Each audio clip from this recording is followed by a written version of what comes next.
Bonjour à tous. Alors, sujet un peu difficile.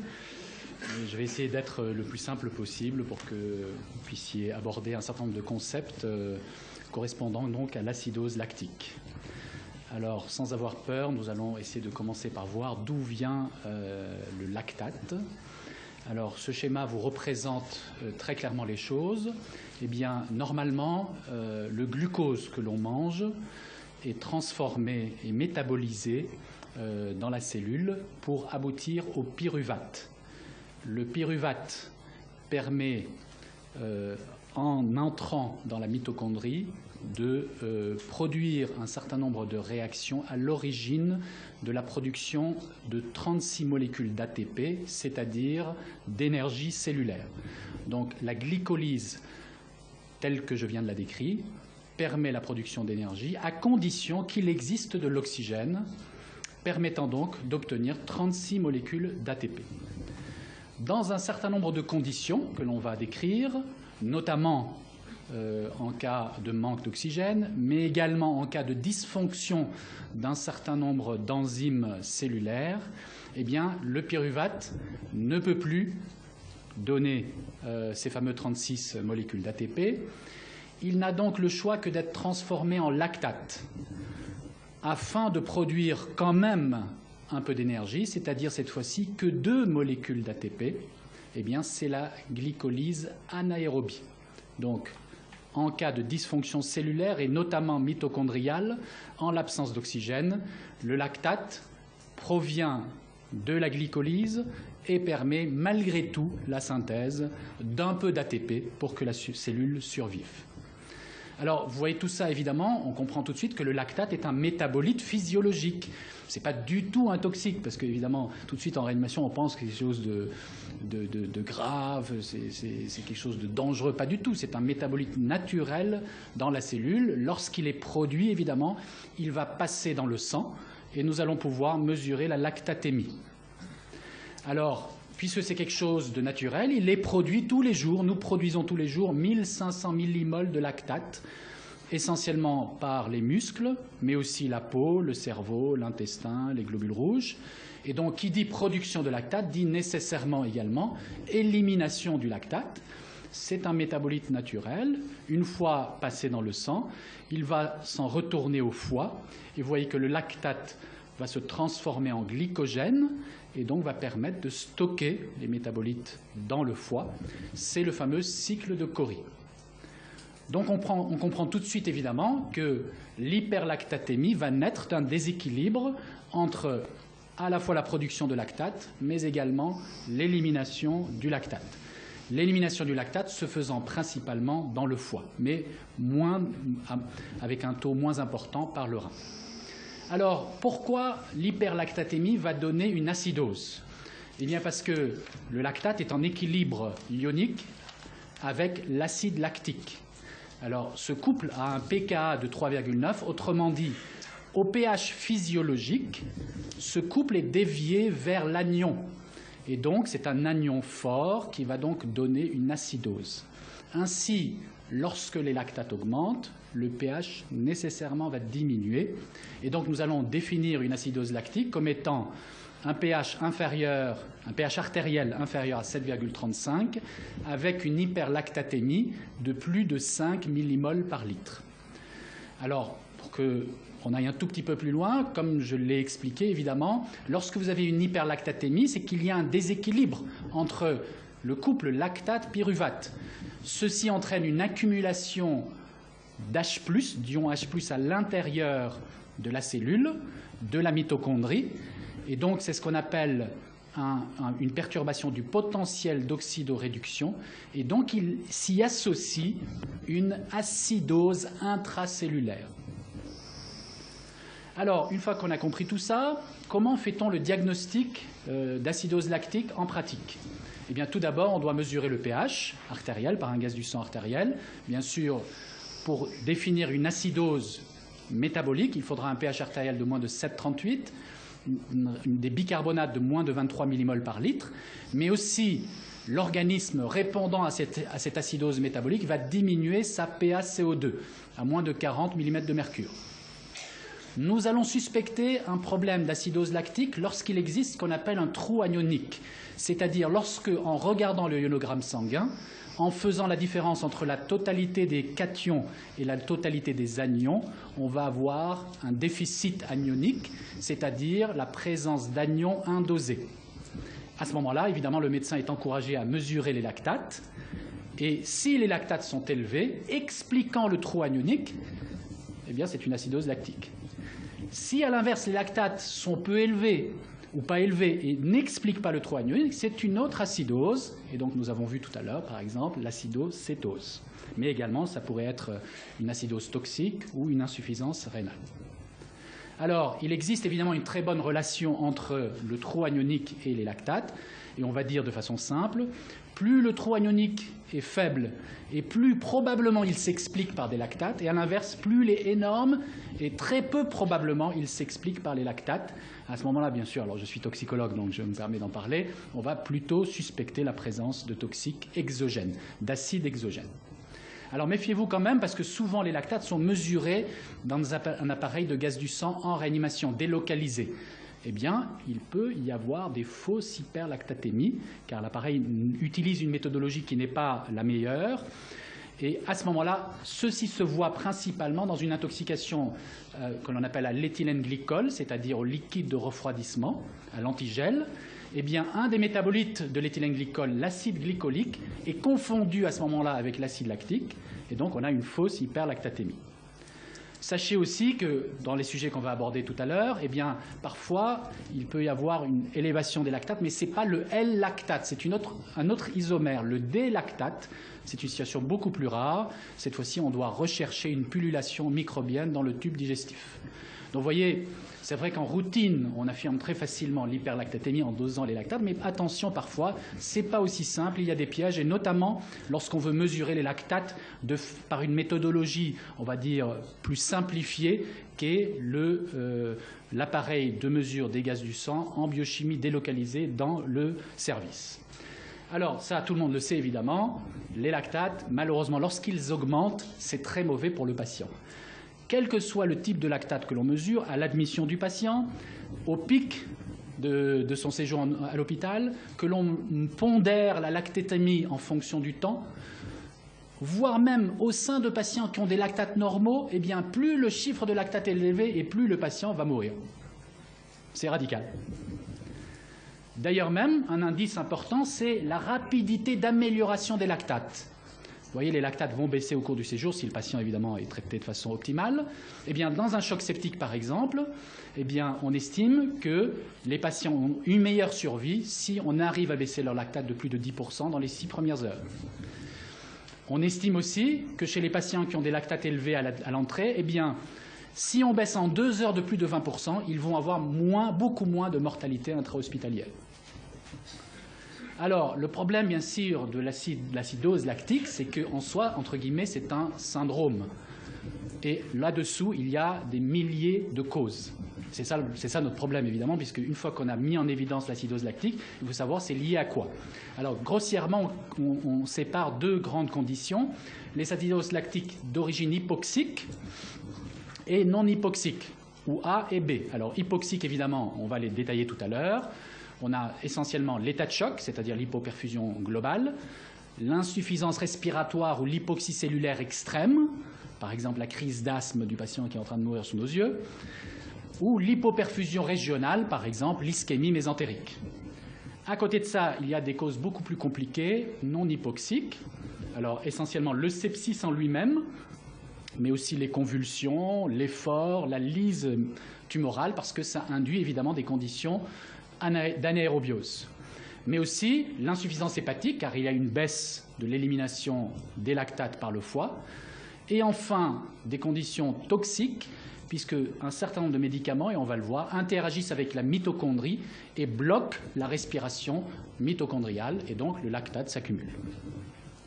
Alors, dans les causes plus rares, on va en aborder un certain nombre, vous voyez, on voit tout de suite évidemment que les lactates peuvent révéler des maladies parfois très graves, un cancer sous-jacent, une prise de toxiques, et vous voyez la liste des toxiques est assez impressionnante, et parfois même une maladie génétique. Alors évidemment c'est plus fréquent en réanimation pédiatrique, mais ceci peut se voir parfaitement chez le sujet adulte. Alors, qu'est-ce qui est important dans l'acidose lactique? Eh bien, on l'a dit tout à l'heure, un peu comme l'acidocétose, le traitement repose essentiellement sur l'étiologie. Il n'y a pas de traitement miracle de l'acidose lactique tout global, malheureusement. Et donc, évidemment, ça nécessite absolument de faire un diagnostic très précis. C'est pourquoi la suite de mon exposé va aborder les différents diagnostics. La correction de l'acidose lactique, un peu comme tout à l'heure, par du bicarbonate, n'a aucune indication. On est tenté évidemment de vouloir faire ça pour corriger le pH. Malheureusement, en essayant de corriger le pH sanguin, on va aggraver le pH intracellulaire et donc l'affaire va s'empirer. L'éventuelle seule indication des solutions tampons reste l'acidose lactique liée à un arrêt cardiaque qu'on est en train de réanimer de façon prolongée, essentiellement pour traiter l'hyperkaliémie qui va compliquer le retour de l'activité cardiaque spontanée plutôt que l'acidose lactique. Alors, la première cause d'acidose lactique, donc sous-entendu, dès qu'on vous annonce un patient une acidose lactique, premièrement, il faut mesurer sa pression artérielle, car c'est l'état de choc.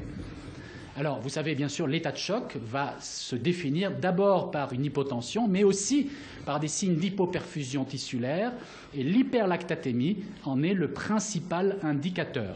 C'est d'ailleurs là-dessus que l'on va décider de traiter une hypotension artérielle, car évidemment, si je mesurais les pressions artérielles ici, on verrait des chiffres tout à fait différents. Ce n'est pas pour autant que je vais vous mettre en réanimation et vous faire du remplissage vasculaire.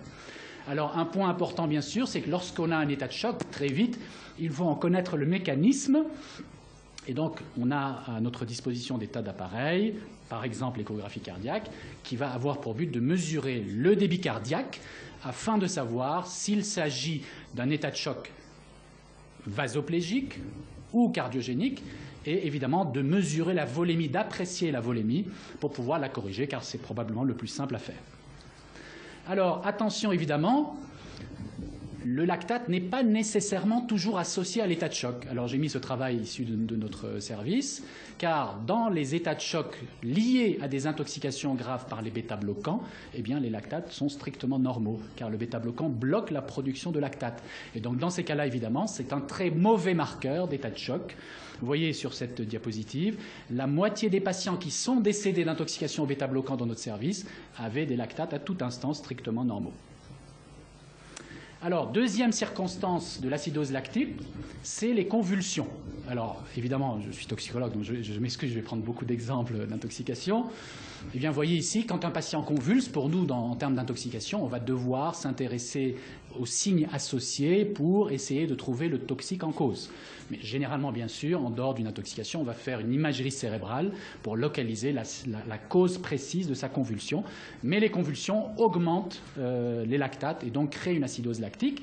Et vous voyez ici, dans cette intoxication aux antidépresseurs, qui est un médicament pro-convulsivant, eh bien, vous voyez, le patient arrive plutôt, on va dire, dans de bonnes conditions. Il respire normalement, il a un ECG avec des QRS fins. Eh bien, il présente une convulsion. Il s'ensuit aussitôt une hyperlactatémie avec une baisse du pH artériel. Et vous voyez, à ce moment-là, on voit que l'ECG s'aggrave. C'est-à-dire, vous voyez, l'acidose lactique ici liée à la convulsion va aggraver les conditions cardiologiques. Et le patient, évidemment, peut décéder parce qu'il a évidemment un cœur, cette fois-ci, imprégné de son toxique. Heureusement, vous voyez, simplement en l'intubant et le ventilant, en corrigeant sa convulsion, on arrive à rétablir la situation. Alors, troisième circonstance de l'acidose lactique, c'est les problèmes hépatiques. L'insuffisance hépatocellulaire. Alors, je reviens à mes exemples d'intoxication, je suis désolé. Et donc, vous voyez là aussi, lorsque, par exemple, au cours d'une intoxication par le paracétamol, lorsqu'on a une acidose lactique résistante au remplissage, eh bien, cette fois-ci, c'est qu'on est dans une condition extrêmement grave. Vous voyez, l'acidose lactique au cours d'une insuffisance hépatique, j'ai bien peur de dire, c'est malheureusement la fin des choses. Généralement, on ne survit quasiment plus. C'est extrêmement grave. Et en tout cas, pour l'intoxication au paracétamol, c'est une indication claire à transférer le patient dans un centre en vue de réaliser une transplantation hépatique. Quatrième circonstance, alors c'est l'alcoolisme. Alors, paradoxalement, c'est pas si fréquent, paradoxalement. Alors, pourquoi l'alcoolisme? Alors que ce soit une ivresse aiguë ou l'alcoolique chronique, peut donner, j'espère que vous n'avez pas vu, la photo est très très nette, je vous rassure, eh bien, dans un certain nombre de cas, eh bien, on va avoir une acidose lactique. Pourquoi? Parce que, comme vous voyez sur ce dessin, sur ce schéma, l'éthanol, eh bien, vous voyez, va produire du NADH lorsqu'il va être métabolisé. Et le NADH va accélérer la transformation de pyruvate en lactate. Et donc, on va avoir une hyperlactatémie. D'ailleurs, celle-ci est favorisée par deux autres conditions. Premièrement, un déficit en thiamine, c'est-à-dire en vitamine B1. Et deuxièmement, un déficit en biotine, c'est-à-dire en vitamine B8. C'est ce qui vous explique pourquoi, quand on rentre en réanimation, eh bien, généralement, lorsqu'on est alcoolique, on va vous donner du G5 avec de la vitamine B1 pour éviter ce manque. D'ailleurs, la thiamine, la vitamine B1, est associée, y compris chez les patients admis pour un choc septique, indépendamment de la condition alcoolique, eh bien, est associée, vous voyez, à la gravité du choc septique.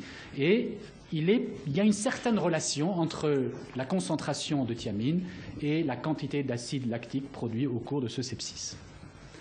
Alors, cinquième circonstance, et on en aura fini des circonstances, eh bien, cinquième circonstance, c'est le cancer. Car parfois, évidemment, on ne trouve pas de cause, et malheureusement, on va tomber sur une cause beaucoup plus grave. Et vous voyez, le cancer, en raison de certains signaux intracellulaires, alors au hasard, l'IGF, mais aussi une hyperexpression de certaines enzymes qui interviennent dans ce métabolisme. Vous voyez, le glucose va être transformé en pyruvate et plutôt que de rentrer dans le cycle de Krebs, il va être dévié vers la production de lactate, ce d'autant plus évidemment que le métabolisme du lactate est bloqué. Et donc on va avoir une hyperlactatémie révélatrice d'un lymphome ou d'un cancer. C'est ce qu'on appelle l'effet Warburg. Alors, évidemment, je l'ai dit d'emblée, alors c'est probablement pour ça qu'on m'a invité, c'est que, bien sûr, l'acidose lactique est souvent révélatrice de problèmes d'intoxication. Alors, la première, cette fois-ci, on est parti des circonstances, on arrive au toxique. Première toxique, eh bien, c'est la metformine, c'est-à-dire le glucophage, médicament du diabète non dépendant de type 2. Alors, on va dire, il y a deux cadres pour ça. Premier cadre, c'est le diabétique non insulinodépendant, traité par glucophage, qui va faire un problème médical X. Une infection, on va lui administrer de l'iode, il va faire une insuffisance rénale aiguë, eh bien, il va malheureusement mal éliminer sa metformine et il va l'accumuler. Deuxième circonstance, c'est le sujet qui va prendre, dans un but d'intoxication volontaire, une quantité importante de metformine. Paradoxalement, c'est la première condition qui est beaucoup plus grave, car ici, alors même qu'on a une metforminémie pas si élevée, on va avoir un pronostic beaucoup plus grave, d'ailleurs une acidose lactique plus élevée. Alors, on va dire, je parle de cette intoxication, il y a certainement des gens représentants de Lille ici, eh bien, c'est dans cette intoxication qu'on a montré très récemment qu'avec la dialyse, mais extrêmement prolongée, jusqu'à 16 heures de dialyse, on pouvait éliminer la metformine et normaliser l'acidose lactique et probablement sauver le patient. Alors, deuxième toxique, c'est la dépakine. Alors, c'est un médicament aussi souvent prescrit en réanimation. Eh bien, la dépakine, là aussi, donne des encéphalopathies, mais donne aussi des dysfonctions cellulaires. Et vous voyez ici, on va dire, c'est une condition un peu dose dépendante, concentration dépendante. On ne la voit jamais pour des concentrations de moins de 850 mg par litre. Et là, il existe aussi un traitement spécifique. Vous voyez, contrairement à ce que je disais au début, parfois on peut avoir des compléments spécifiques. Eh bien, c'est la L-carnitine que l'on va donner pour antagoniser la formation de lactate par l'acide valproïque. Troisième toxique, là, c'est aussi fréquent, c'est possible, ce sont les antirétroviraux. Alors, on voit, d'après cette étude, que l'acidose lactique liée aux antirétroviraux est autant plus fréquente que le patient est âgé de plus de 40 ans, qu'il s'agit d'une femme, qu'il est immunodéprimé avec des CD4 inférieurs à 100, et qu'il s'agit des médicaments suivants, zidovudine, lamivudine, stavudine, didanosine, voire leur association. Alors, que va-t-on faire, évidemment, en réanimation? Cette fois-ci, on va arrêter l'agent antirétroviral. On va essayer au maximum de tamponner, même si probablement ça ne résout pas le problème. On va donner un certain nombre de coenzymes importants à la mitochondrie, et puis on va surveiller. Vous voyez, ici, il n'y a pas tellement de traitement efficace, et souvent d'ailleurs, cette morbidité est associée à un risque important de décès. Autre risque, le linezolide, qui est un antibiotique, eh bien lui, qui est souvent prescrit en réanimation, eh bien lui, il peut donner des acidoses lactiques. Les conditions dans lesquelles cette acidose lactique apparaît, c'est lorsque le traitement est prolongé. C'est pourquoi il ne faut jamais prolonger un traitement, sauf exception et justification, au-delà d'une dizaine de jours. Car au-delà, il existe un risque d'acidose lactique du fait que cette molécule va bloquer la synthèse de certaines protéines mitochondriales. Alors, il a été rapporté récemment un cas, alors je ne sais pas si c'est vrai ou pas, qu'une seule dose avait suffi pour donner une acidose lactique, mais ceci reste à justifier. Alors, autre toxique, c'est le cyanure. Alors, vous allez me dire, oui, mais les toxiques au cyanure, ce n'est pas très fréquent. Effectivement, je suis d'accord, mais il y a une circonstance très particulière, et ceux d'entre vous qui font du SAMU la connaissent, eh bien, c'est le feu, voilà, l'inhalation des fumées d'incendie. Alors, le cyanure est le toxique qui va bloquer la mitochondrie, et vous le savez, lorsqu'on est dans un incendie, 80% des morts dans un incendie meurent d'inhalation des fumées, donc d'une intoxication cyanhydrique, et pas du tout parce qu'ils sont carbonisés. Alors, vous voyez ici, eh bien, les lactates sont tout à fait en rapport avec l'élévation du cyanure. D'ailleurs même, dans un feu d'incendie, on va se servir des lactates comme marqueur de l'intoxication cyanhydrique. C'est-à-dire, dès le site, sur site de l'incendie, eh bien, on va identifier les patients qui sont potentiellement intoxiqués par le cyanure grâce à des lactates. Et vous voyez, on va mesurer une valeur de cyanure supérieure à 8 à 10 millimoles par litre. Et grâce à ça, évidemment, on va pouvoir identifier les patients intoxiqués par le cyanure et donner l'antidote adapté, c'est-à-dire le cyanokit. Alors, pour terminer dans les 5 dernières minutes, il faut savoir que parfois, malheureusement, l'hyperlactatémie est cette fois-ci induite par nos thérapeutiques. C'est-à-dire des patients rentrent en réanimation, ils n'ont pas d'acidose lactique, et en raison des traitements qu'on va leur faire, on va créer une acidose lactique. La circonstance principale, qu'il ne faut pas oublier, ce sont les catécholamines, notamment l'adrénaline, donc qui, comme vous le voyez ici, va stimuler la production de lactate parce qu'elle va accélérer le passage du glycogène vers le lactate. Et vous voyez, on estime à peu près qu'avec jusqu'à 1 mg par heure d'adrénaline, on peut augmenter de 3 points la lactatémie. Alors, autre condition, lorsqu'on va mettre des quantités de plus en plus importantes de catécholamines, notamment cette fois-ci de noradrénaline vasopresseur, eh bien, on peut créer une ischémie mésentérique. Alors ça aussi, nous l'avons étudié dans nos patients intoxiqués. Et vous voyez, chez ces patients qui avaient une ischémie mésentérique, donc à l'origine d'acidose lactique, on a montré que la longueur du tube digestif ischémié était proportionnelle à la quantité de noradrénaline reçue en réanimation. Contrairement d'ailleurs aux patients qui, eux, n'étaient pas intoxiqués, étaient rentrés d'emblée pour une ischémie mésentérique. Enfin, troisième circonstance iatrogène, eh bien, il faut savoir que le propofol lui-même que vous donnez eh bien, peut être responsable d'acidose lactique. C'est ce qu'on appelle le propofol infusion syndrome, car il va inhiber le transport mitochondrial de certains dérivés. Et vous voyez, il est favorisé lorsqu'on donne des doses élevées de propofol de plus de 4 mg par kilo par heure sur des durées prolongées. Donc, il faut être extrêmement prudent lorsque vous perfusez du propofol de façon prolongée chez un patient au-delà de 2 jours. Alors, une deuxième circonstance qui est moins fréquente en France, qui est très importante aux États-Unis, parce que c'est l'intoxication au propylène glycol, c'est-à-dire avec un solvant de médicaments qui se transforme en acide lactique. Alors, j'ai mis la liste des médicaments qui le contient. Alors, ce ne sont pas des médicaments de très grande prescription en réanimation, mais aux États-Unis, le sédatif principal des patients, c'est un Temesta, et dont la solution, le solvant, comporte du propylène glycol, et donc ils sont, eux, très ennuyés. Ils ont des séries entières d'acidose lactique induite en réanimation par ce produit. Donc, en conclusion, eh bien, l'acidose lactique, c'est quelque chose de très fréquent. Le plus souvent, lorsqu'on a affaire à une acidose lactique, d'abord, il faut mesurer la pression artérielle, car il s'agit d'une hypoperfusion tissulaire au cours d'un choc, quel qu'en soit le mécanisme. Si la pression artérielle est normale, si les bilans hémodynamiques sont normaux, eh bien là, on va se dire, ça n'est peut-être pas hypoxique, et donc on va se reporter à un problème plus rare, non disoxique. Et là, évidemment, la liste, vous voyez, est très importante. Alors, je l'ai classée sous forme de circonstances, puis de toxiques, puis de iatrogénie. Donc effectivement, attention, il faut se rappeler que les convulsions, les médicaments, l'insuffisance hépatique peuvent donner des problèmes d'acidose lactique, que dans un certain nombre de cas, des médicaments donnés en réanimation peuvent induire l'acidose lactique. Et comme tout le monde l'a compris, c'est un dossier compliqué car évidemment, la prise en charge exige absolument un diagnostic précis de la cause. Celle-ci doit être faite le plus rapidement possible car le pronostic final du patient dépend de la rapidité de la mise en place du traitement causal. Et si l'hyperlactatémie persiste dans le temps, c'est ce qu'on a vu d'emblée, eh bien le pronostic est malheureusement déjà fixé vers le décès. Merci beaucoup.